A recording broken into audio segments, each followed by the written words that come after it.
পর্যটন কেন্দ্র কুয়াকাটার একটি ভাড়া বাসা থেকে গৃহবধূ আরিফা আক্তারের রক্তাক্ত মরদেহ উদ্ধার করেছে পুলিশ।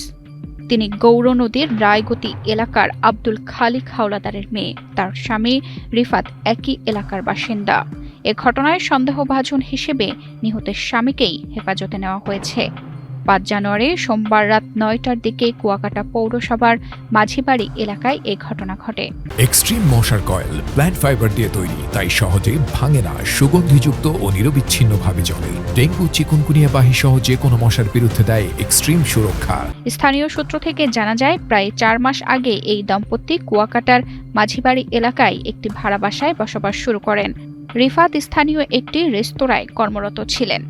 সোমবার রাতে হঠাৎ করে ওই বাসা থেকে কান্নাকাটির শব্দ শুনে আশেপাশের লোকজন এগিয়ে যান। পরে ঘরের ভেতরে ঢুকে আরিফা আক্তারের রক্তাক্ত মরদেহ পড়ে থাকতে দেখেন তারা। এরপরেই স্থানীয়রা পুলিশে খবর দেয়। খবর পেয়ে পুলিশ ঘটনাস্থলে পৌঁছে মরদেহ উদ্ধার করে।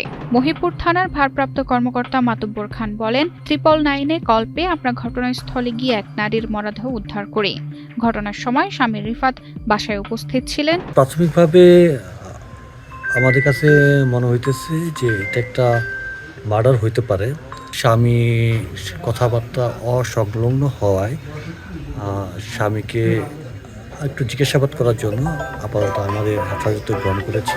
আমাদের সিআইডির যে ফরেন্সিক টিম আছে তাদের জন্য ওয়েট করতেছি। তারা আসলে আমরা লাশটাকে আমরা সোশ্যাল করব। সোশ্যাল করার পরে আমরা বাকিটা তদন্ত শুরু করব।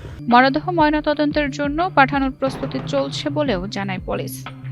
তানজিদা রহমান, ইনায়া, বাংলাদেশ প্রতিদিন।